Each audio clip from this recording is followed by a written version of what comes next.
जब हम बात कोरोना की कर रहे हैं तो इसके हवाले से सख्त फैसले लेने पड़े।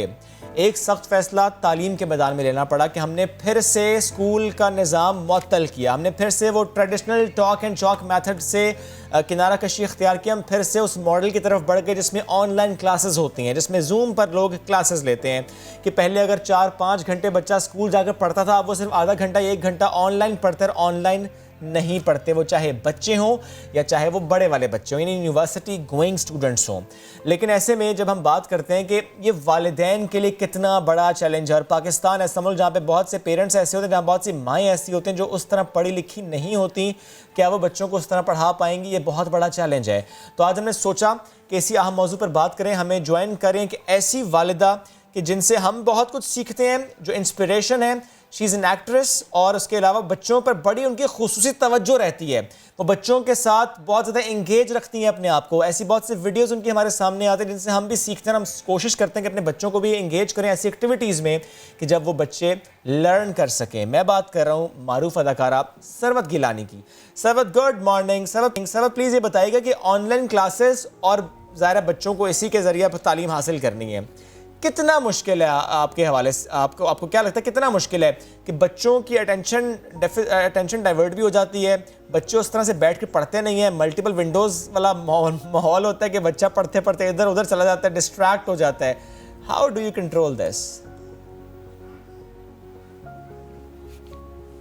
देखिए, ये पूरा प्रोसेस जब माँ बाप के लिए इतना मुश्किल और नया है, तो बच्चों के लिए तो बहुत ज्यादा नया है।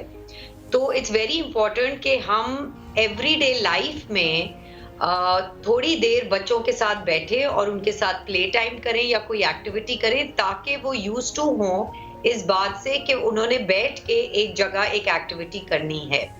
तो मैं अपने बच्चों के साथ अभी रात के खाने से पहले या सुबह स्कूल टाइम के बाद, खाने के बाद मैं थोड़ी देर बैठती हूँ उनके साथ, ताकि उनको आदत हो इस बात की कि उन्होंने बैठ के काम करना है। तो जब तक वो आदत आप और बच्चे मिल के पेरेंट्स और बच्चे खुद नहीं मिल के करते, तब तक आप नहीं एक्सपेक्ट कर सकते कि बच्चा अकेला बैठ के क्लास लेगा।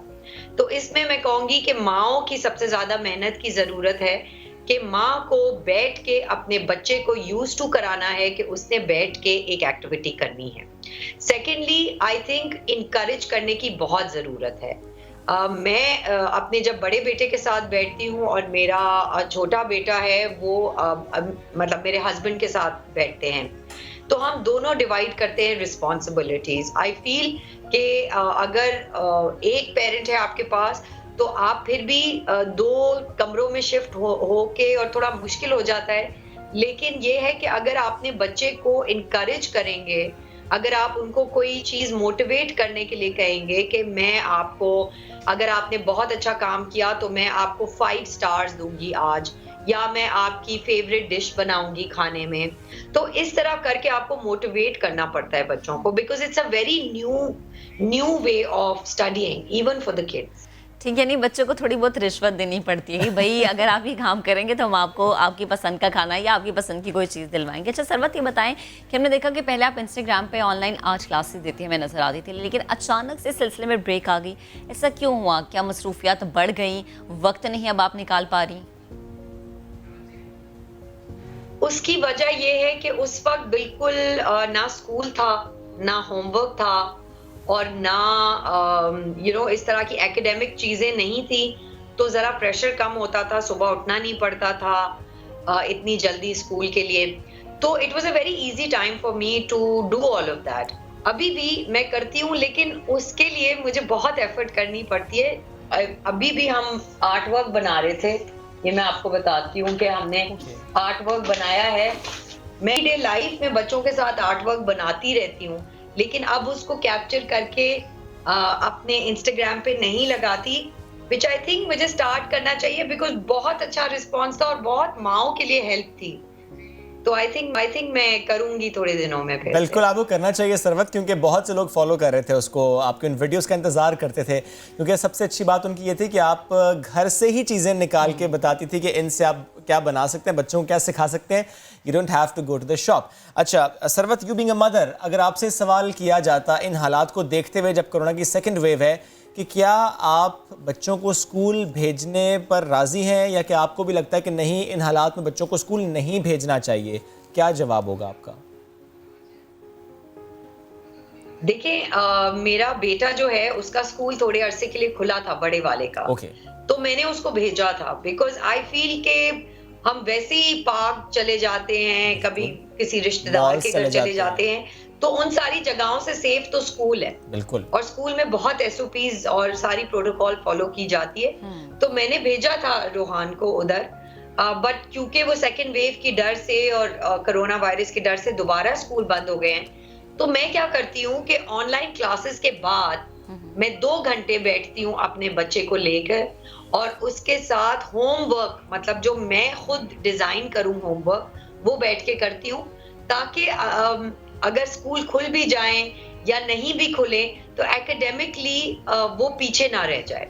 सही। सो अगेन मैं कहूंगी कि ये माओ की ये माओ का होमवर्क है, और ये माओ के ऊपर आके ये सब बात बनती है कि माओ ने मेहनत करनी है, माओ ने टाइम स्पेंड करना है, टाइम निकालना है अपने बिजी स्केड्यूल से और बच्चों के साथ बैठना है। बट आई फील के schools were safe and schools में बहुत अच्छे बच्चों ने एसओपीज फॉलो किए जो हम सोच भी नहीं सकते थे। आई मीन बड़ों को मैं देखती हूँ कि वो मास्क नहीं पहनते, बट बच्चे 3-3 घंटे तक मास्क नहीं उतारते थे। So that was amazing. ठीक, लेकिन सरवत, आपको क्या लगता है कि जिस तरह से गवर्नमेंट ने स्टेप लिया कि स्कूल बंद कर दिए, तो क्या स्कूल बंद कर देना हल है? जैसे कि आपने कहा बड़े अच्छे तरीके से एसओपीज फॉलो किए जा सकते हैं, तो कोई और ऑप्शन भी आपके जहन में होगा क्या? स्कूल ना बंद होते लेकिन हाँ ये काम हो जाता? देखिए, ये सब बहुत पर्सनल चीजें होती हैं। अब ऑब्वियसली हुकूमत एक बंदे को आके तो मास्क नहीं पहना सकती। एक प्रोटोकॉल उन्होंने समझा दिया है, वो प्रोटोकॉल हर प्रोविंस, हर शहर, हर स्कूल, हर घर में फॉलो होना चाहिए। अगर वो प्रोटोकॉल नहीं फॉलो हो रहा, उसमें हुकूमत का ज्यादा वो नहीं है, उनका फेलियर नहीं है, बल्कि ये लोगों का, हमारे सिटीजन्स का, हमारी सोसाइटी में जो लोग रहते हैं उनका फेलियर है। So yes, definitely it's a failure on the SOPs part. जहां तक तालीमी इदारों की और मयार की बात आती है, देखिए जब ऐसी कोई चीज होती है जहां हर चीज शेकन अप हो जाती है, तो वो आपके ऊपर आता है कि आपने पर्सनल घर में बैठ के कितनी मेहनत करनी है। बिकॉज तालीमी इदारों में हम बैठ के बहुत अच्छी तालीम हमें हासिल हुई, और हमें आज भी बच्चों को देखते हैं तो वो बहुत मेहनत से करते हैं। लेकिन जब स्कूल्स बंद हो गए और आपके 4 महीने बाद एग्जाम्स हैं, तो उसमें हुकूमत और स्कूल वाले नहीं कर सकते कुछ ज्यादा। आपने खुद मेहनत करके अपने स्टैंडर्ड को मेंटेन करना है। तो आई थिंक जहां तक एसओपीज की बात है, हर स्कूल, हर यूनिवर्सिटी, हर कॉलेज को खुद ये मैनेज करना चाहिए। तालीमी मयार नीचे नहीं गया है, लेकिन आई थिंक हमारा सीरियसनेस ऑफ द एजुकेशन, उसका आइडिया जो है वो काफी कम है। बिकॉज ऑब्वियसली सब डर गए हैं, हर चीज बहुत अनसर्टन है, एग्जाम्स हो रहे हैं, नहीं हो रहे। अगर ये हमारे बचपन में होता तो हम भी इसी तरह मजे करते, लेकिन वो टाइम नहीं है। बट आई वुड से कि लोगों को पर्सनली एफर्ट करना चाहिए, क्योंकि हुकूमत एक को आके मास्क नहीं पहना सकती।